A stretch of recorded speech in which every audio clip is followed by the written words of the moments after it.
Okay, I'm quickly going to go through how you can use the Leibniz definition of a determinant to find general determinants of n by n matrices, and then I'm going to show you how you can do it for a 2x2, and then it's similar for other dimensions.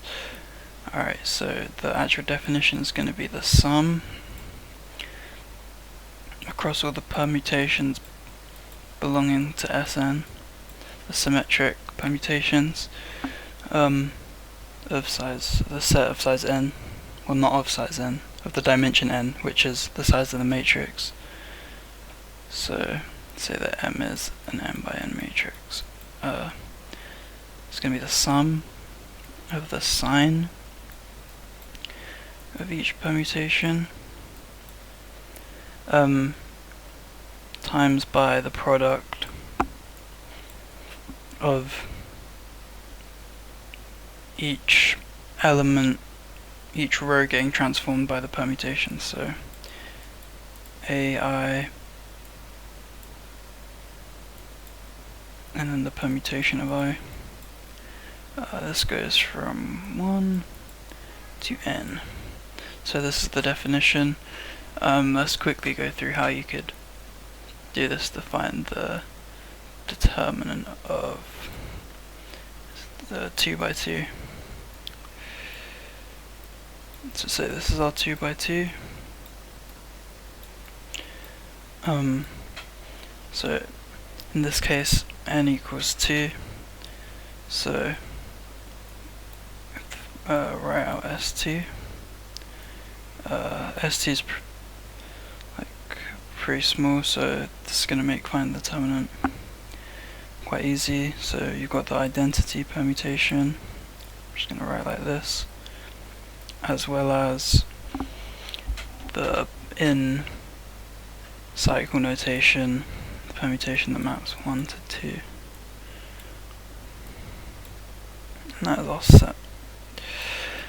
Okay, so now we basically just have to plug this stuff into the formula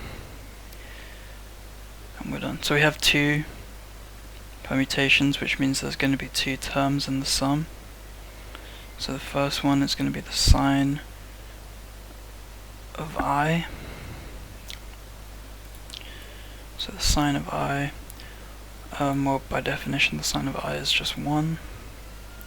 I'll write that in red. 1.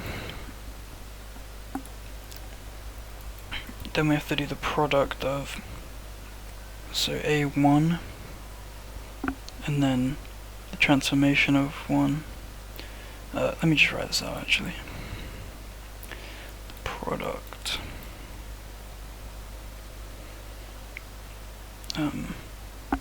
from 1 to n, A, I, in this case the identity of I, well, the identity of I is clearly just I, so it's just going to be equal to the product. Oh, we know what n is. Let me write that in. 2, 1, I, which equals A11 times A22. So that's the first term in our sum,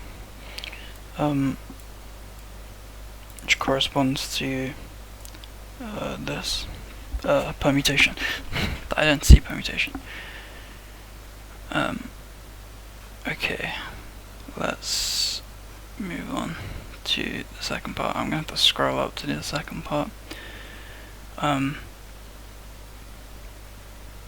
do this in blue. So our second permutation is this. So the sine of that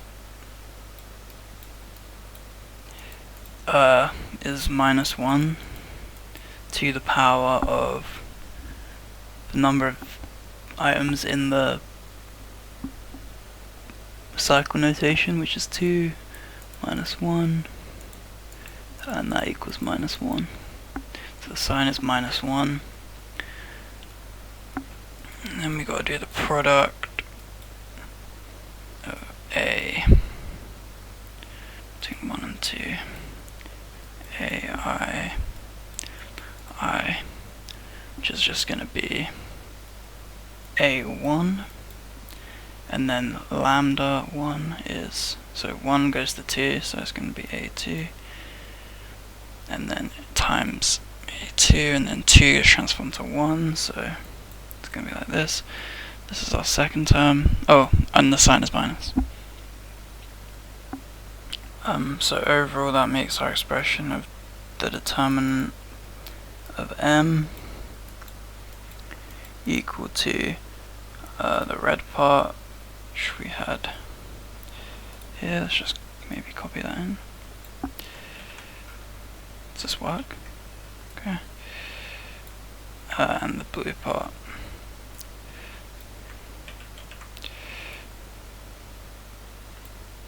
Looks kind of scuffed, but yep, that's the one. Yeah, and probably already know that this is what the determinant of a 2 by 2 is, but this is a general formula which you can do it for not only matrices like this, but any matrix, which is pretty cool. So you could use the same method for 3 by 3. The only thing is, you're going to have to do way more sums because S3 has way more things. So let me just show you. It has that one. 1, 2, 3.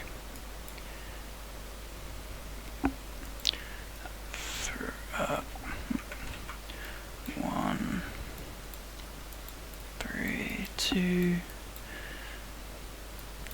1, 2, 2, 3, 1, 3. So for the 3 by 3, you're gonna have 1, 2, 3, 4, 5, 6 terms. So it's gonna take a lot longer, but it's definitely possible, and you can do any n by n. The number of items in this set dictates the number of terms. So, yep, thanks for watching.